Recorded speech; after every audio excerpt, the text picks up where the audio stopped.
Hello, my name is Christa, and I'm part of the working group discussing multimodal literacy, which incorporates modes of literacy beyond the written text to produce meaning.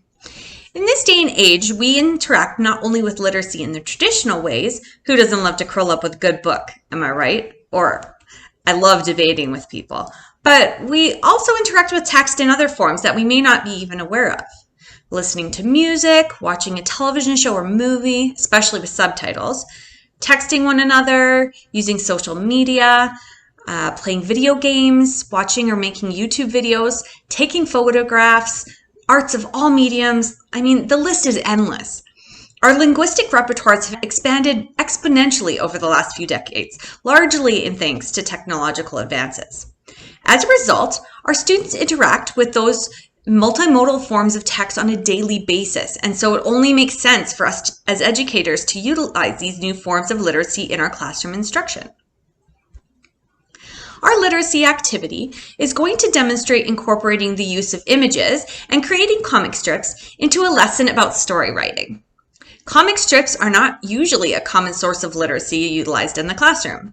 Comic strips originated in Japan in the form of manga as far back as the Middle Ages, but they didn't become a prominent source of entertainment in America until the 1930s to 1940s. Initially focused on superheroes and fantasy storytelling, comics were considered a hobby or a source of entertainment. In the 1970s to 1980s, comics more prominently became a platform for social, political, and cultural viewpoints. Later on, in the 1980s and 1990s, comic books evolved into graphic novels, which became the medium used to tie multiple comic strips together into a larger cohesive narrative. It is only within the last decade that graphic novels and comics have begun to be included as part of classroom instruction instead of just an extracurricular interest. There have been many types of comics or graphic novels that have been published, which would be effective tools for learning.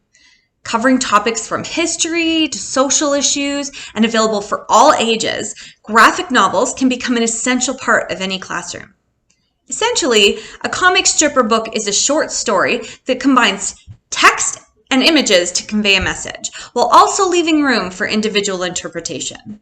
They are a great way to engage students in literary practices while appealing to multiple semiotic modes of communication, including linguistic, spatial, gestural, and visual.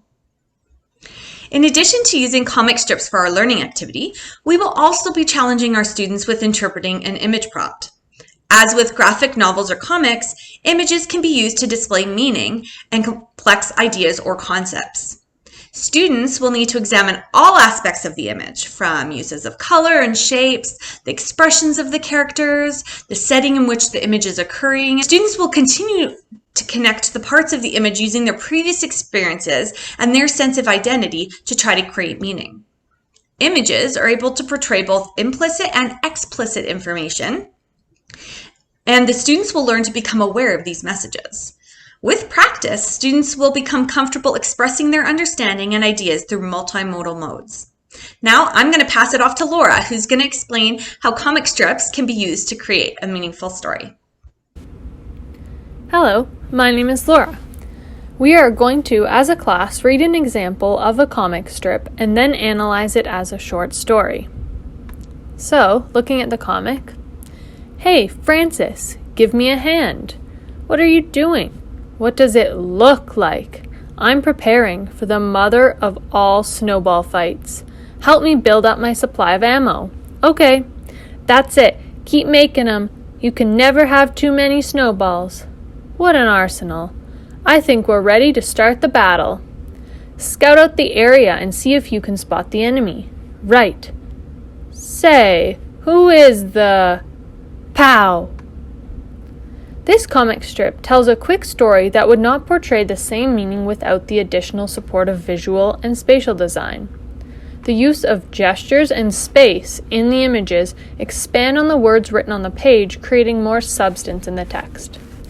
The blank spaces between the images provides opportunity for the reader to use their own imagination to fill in the gaps in the story. The words displayed on the page are concise and carefully chosen. Onomatopoeia is often used to give life to the actions on the page. After reading the comic strip, we are going to move on to review the important aspects of creating a story. Writing stories is incorporated in curriculums across a range of grades, so this portion could be modified to meet other grade curriculum requirements. For the purposes of our example, we will be prioritizing having a beginning, middle, and ending to a story. We will engage our students in a discussion on this topic. What do you need to include in a story? Characters, a plot, and a setting are critical components of a story. Ensuring there is a beginning, middle, and end are also very important.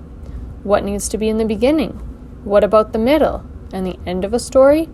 These are all important aspects of a story that we will go over as a class. For our learning activity, we are going to provide students with this image prompt and a comic template. Using this prompt, they will create a story with the comic template, ensuring they are fulfilling the aspects of story writing which were discussed earlier. If access to computers was available for students, an online platform such as Canva could be used by students to create their comic strip. We will ask students what they think is going on in the image. Where did this Trashzilla come from? Why is everyone sleeping? What is going on with the student awake at the door? And how will they wake the students up? These will act as guiding and engaging questions for students to base their story off of. Having students create their story in a comic strip will allow them to portray meaning or ideas of their story beyond the written word. We will now walk through an example process of creating a comic strip. Now we're going to learn how to create our very own comic strip, so let's get started. First, we're going to open our internet browser. I'll be using Chrome today.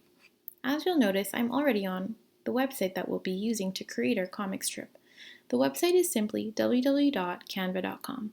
This is a wonderful website with hundreds of design templates that you can customize. You do have to register for an account, and you can register for a free account or you can upgrade to a pro account. I'll be using a pro account today here. The only difference between these accounts is that when you save your design, you won't be saving it with any watermark. So we'll be focusing on using a blank one-panel frame for our comic strip.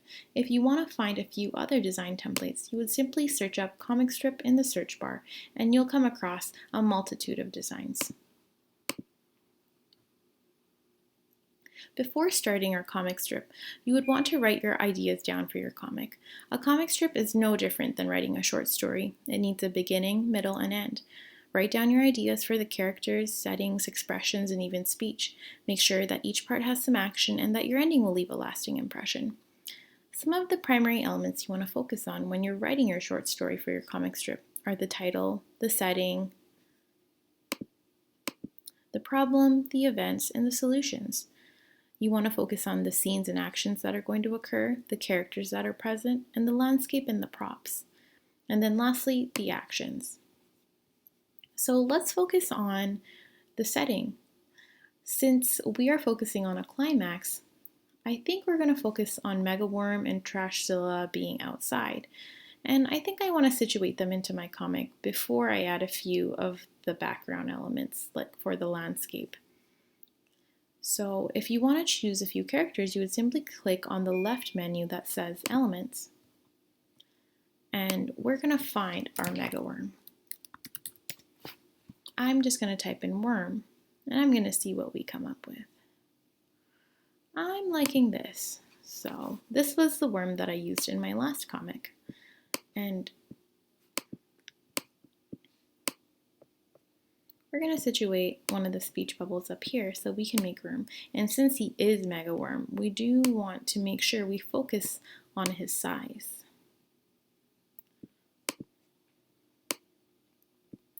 Then we're going to incorporate our other primary character, who is Trashzilla. I had to upload Trashzilla and remove the background, so I saved him as a PNG and I removed the background. So now we can situate him wherever we like.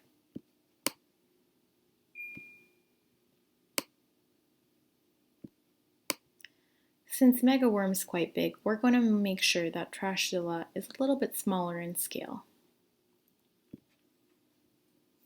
And as you'll notice on the second page of this comic strip design template, the speech bubbles are listed. All of these speech bubbles convey different types of thoughts and emotions. So they'll be telling when you decide to use a specific one for, say, an idea or an action. Now, we're going to focus on a few of the design elements for our setting. So let's say that they are going to have a face-off outside. We can look up some grass.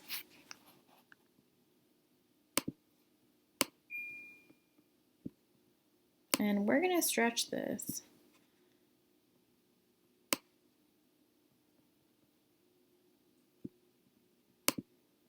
And if you want to add a little bit more, you can simply copy by clicking Command C if you have a MacBook, or right-clicking and pressing copy. We're going to paste in lots of grass.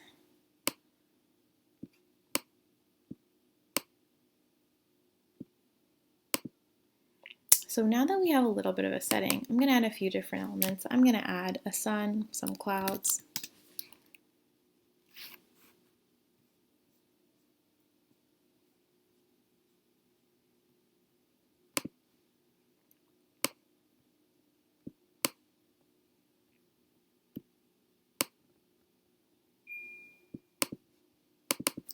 let's add some clouds. We're just typing this into our search bar.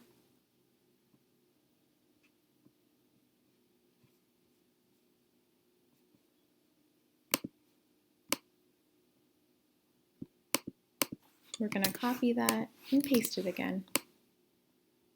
And as you'll see, we already have a pretty decent setting. So in order to draw our frames, if we were using paper and pencil, you'd want to maybe draw 3 frames. And you'd want to do this using your pencil and your ruler. And you'd want to make sure each frame is equal in size so you can mark out where the speech bubbles go as well. You'd also want to make sure that the frames are twice as big as you want them to be so you don't run out of space when you situate your characters or you start drawing them out. And once you've chosen your characters, if you would be drawing them, you'd want to make sure that you draw and sketch some preliminary characters and you flesh out the details later. We want to focus on the character development setting and then speech as our last focus. So now that we have our characters, we have a little bit of a setting, I'm going to add a few other minor details.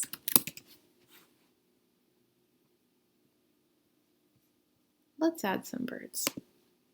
These were all elements that I incorporated in my last comic that we showed previously.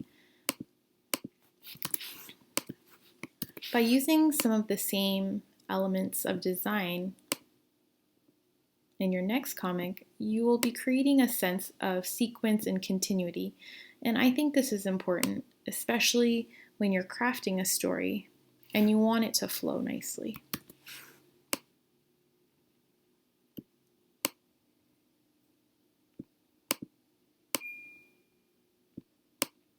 So one of the most important things you can focus on when you are designing a comic is making sure that everything is relative. We don't want huge birds if we already have a huge worm, because then they would be facing off.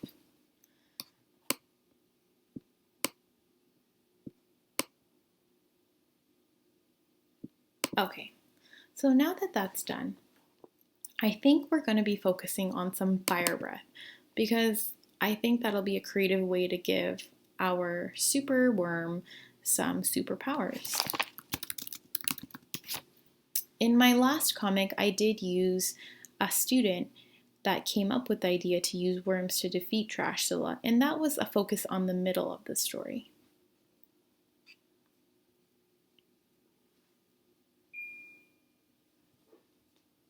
So now we'll be using some fire breath. And if fire breath isn't doing it for you, we can shorten our query and maybe some more design elements will come up. So I'm really liking this.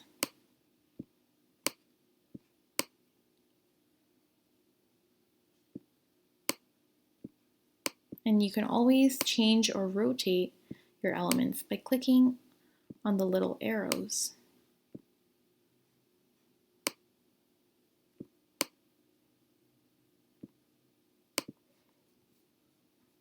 I'm going to add in a few fireballs as well.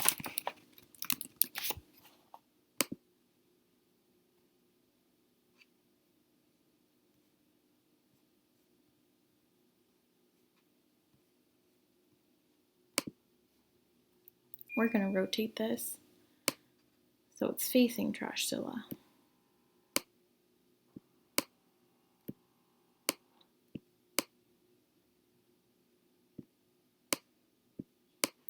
I'm going to copy this and have them aim at Trashzilla.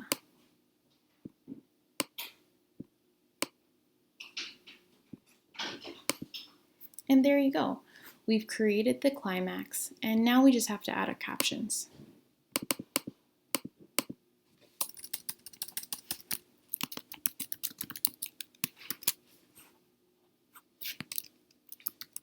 We can focus on using things like onomatopoeia to convey the action between our characters.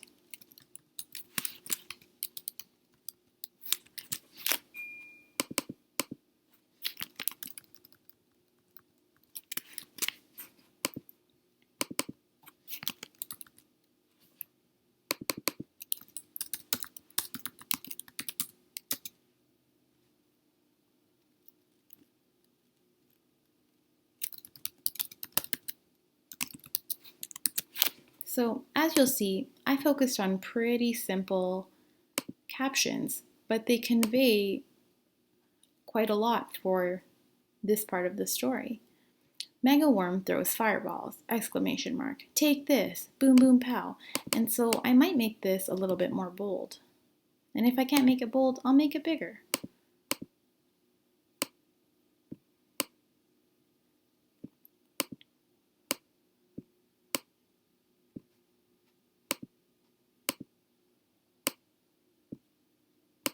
We want to convey